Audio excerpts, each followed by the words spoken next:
नमस्कार दोस्तों, गुरु TV live में आपका स्वागत है। मैं ललित गुरु। बहुत से व्यक्तियों द्वारा कमेंट किए गए मैसेज आए, व्हाट्सएप पर भी मैसेज भेजा गया कि सर सहारा इंडिया कमर्शियल कॉरपोरेशन लिमिटेड की योजनाओं का भुगतान किस प्रकार लें, क्योंकि अभी तो सहारा क्रेडिट कोऑपरेटिव सोसाइटी का भी भुगतान नहीं मिल पाया है। और ये बड़े दुख की बात है कि सहारा क्रेडिट कोऑपरेटिव सोसाइटी है जो 2010 में पैसा लेना शुरू हुआ था, और सहारा इंडिया कमर्शियल कॉरपोरेशन लिमिटेड है जो 1992 में संचालित हुई थी।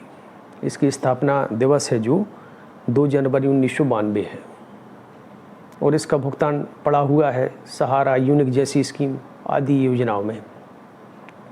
अब प्रश्न उठता है कि भाई इसका भुगतान किस प्रकार लिया जाए, क्या करना चाहिए और किस प्रकार किया जाए। तो पहले तो मैं ये बता देना चाहता हूँ कि हम लोगों ने जो माननीय हाई कोर्ट जबलपुर में एक रिट दायर की थी, उसके मुताबिक है जो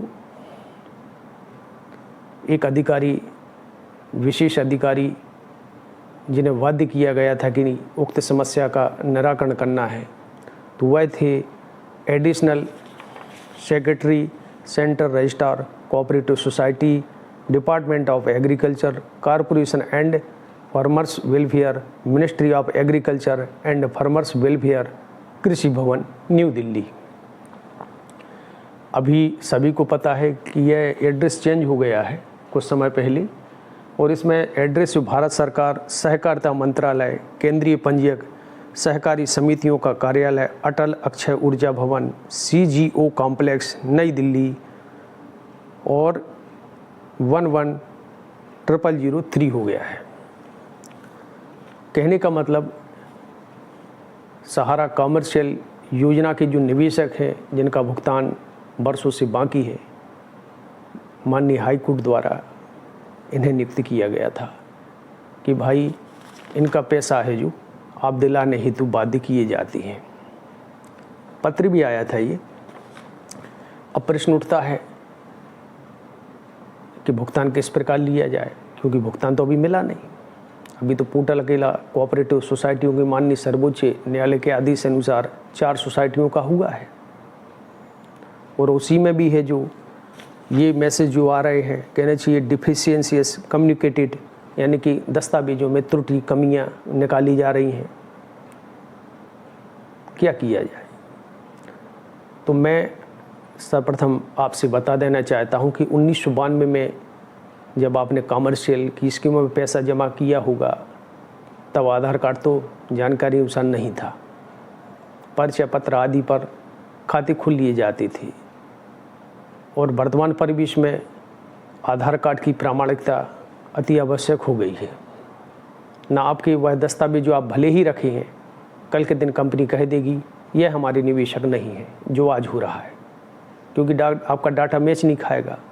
अब प्रश्न उठता है कि संशोधन किस प्रकार कराएं। तो संशोधन करने के लिए सर्वप्रथम आपके लिए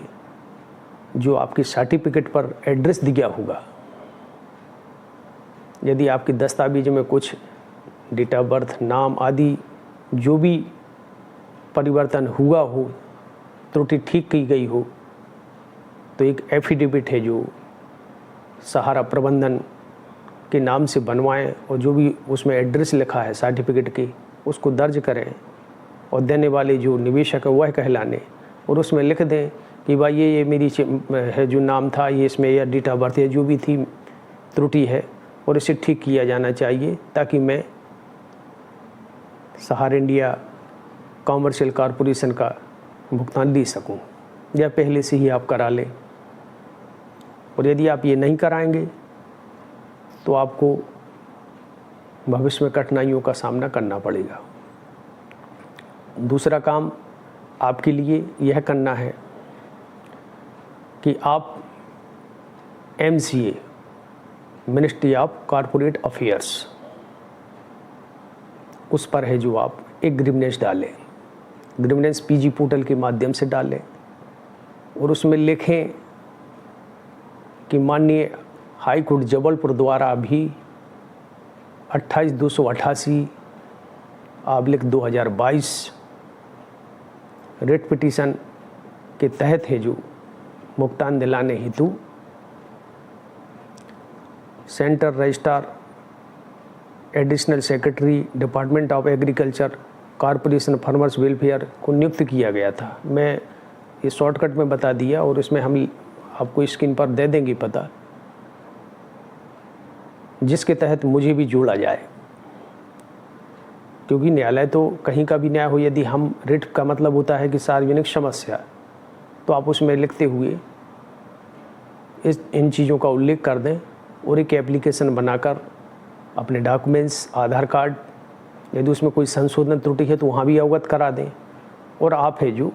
पीजी पोर्टल के माध्यम से अपनी शिकायत दर्ज करा दें। और मैं यह भी बता देना चाहता हूं कि जब ये एडिशनल सेक्रेटरी महोदय सेंटर रजिस्ट्रार जिन्हें अथॉराइज किया गया था शहर इंडिया कॉमर्शियल कॉरपोरेशन के भुगतान दिलाने हेतु, इनका पत्र आया था कि भाई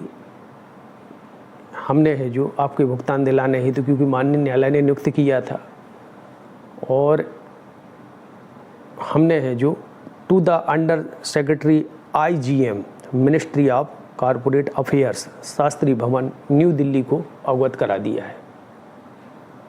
यानी हम लोगों ने जो डॉक्यूमेंट्स लिस्ट जमा की थी ये उन्होंने, क्योंकि MCA से ही सहारा कॉमर्शियल कॉरपोरेशन को है जो रजिस्टर्ड किया जाता था, और इसका जो रजिस्टर्ड कार्यालय है वह भी मैं बता देना चाहता हूँ कि इसका रजिस्टर्ड कार्यालय है जो Sahara India commercial corporation limited ROC Kolkata में है। ROC का मतलब रजिस्ट्रार ऑफ कंपनी कोलकाता से संबंधित है, जिसका पंजीकरण संख्या है 05399 है। इसके तहत यह पंजीकृत है। MCA का तो सभी को पता है कि भुगतान किसी भी, यदि आपका कॉर्पोरेट मंत्रालय से है तो उसका जिम्मेदार MCA होता है। कहने का मतलब ये है कि इस पर है जो आपको अपनी बात अवश्य रखना है यदि आपको भुगतान चाहिए है, क्योंकि इसका भी भुगतान जल्दी से जल्द होना है, क्योंकि माननीय हाई कोर्ट का आदेश है, बहुत हो चुका, लेकिन ये काम आपको करना पड़ेगा। यदि आप ये नहीं करते और अचानक भुगतान के आदेश आते हैं, और इसी तरह जिस प्रकार सहारा रिफंड पोर्टल पर डॉक्यूमेंट्स में त्रुटियां बताई जा रही हैं, डॉक्यूमेंट्स गलत बताए जा रहे हैं, या उसमें तरह तरह की उसमें आ रहा कि आप सोसाइटी के सदस्य नहीं हैं, डिफिशियंसी कम्युनिकेटेड लिखा आ रहा है, तो इस तरह की समस्याओं का आपको सामना ना करना पड़े, इसलिए यह काम पहले से कर लें। अब सभी को पता है कि नज़दीकी ऑफिस सभी बंद हो चुके हैं, तो आपको जो भी काम है प्रधान कार्यालय जो सर्टिफिकेट के एड्रेस पर दिया है उस पर कराना है, और एक है जो MCA की साइट पर है जो आपको पीजी पोर्टल के माध्यम से मिनिस्ट्री ऑफ कॉरपोरेट अफेयर्स चुनें और उस पर ग्रीवनेस भी डालें, और हो सके तो आप भारतीय डाक के माध्यम से भी दोनों जगह अपनी बात रख दें, जिसमें आप आवेदन बनाएं कि प्रति श्रीमान प्रबंधक महोदय सहारा कॉमर्शियल कॉरपोरेशन लिमिटेड, यदि लखनऊ हो या जो भी उसमें एड्रेस वो लिख दें। विषय सहारा इंडिया कॉमर्शियल खाता संख्या का भुगतान लेने हेतु अपना नाम लिखें, पिता का नाम लिखें, पता लिखें, और मुझे रसीद सर्टिफिकेट प्रदान किया गया था, जमा राशि मैच्योरिटी ये थी और अभी तक मुझे भुगतान नहीं मिल पाया है। मैं और इसके साथ ही मैं स्पष्ट करना चाहता हूं कि यदि आपके कोई नाम में सुधार हुआ है, कुछ भी हो, डेट ऑफ बर्थ या कुछ, तो उसमें लिख दें कि मेरे आधार कार्ड के हिसाब से नाम ये है, जन्म तिथि ये है, क्योंकि उस समय आधार कार्ड का चलन नहीं था और वर्तमान में चलन है। उन त्रुटियों को ठीक कराया गया है, तो इसे अपडेट करने की कृपा करते हुए भुगतान दिलाने की कृपा करें। इतना आपको लिखना है, दस्तावेज अपलोड करना है, एक शपथ पत्र भी बनवा के दे दें, तो इससे आपके डॉक्यूमेंट्स वैलिड हो जाएंगे। आगामी समय में जब भी भुगतान चालू होगा तो आपको भुगतान मिल जाएगा।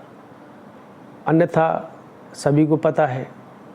कि कल के दिन ऐसा ना हो कि आप डॉक्यूमेंट्स रखे हैं, आप सोच रहे हैं कि ठीक है भाई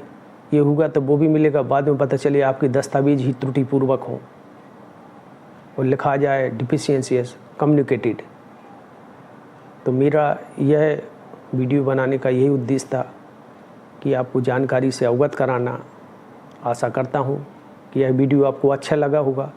यदि वीडियो अच्छा लगा हो तो वीडियो को लाइक व शेयर करें और चैनल को सब्सक्राइब करें। जय हिंद, जय भारत।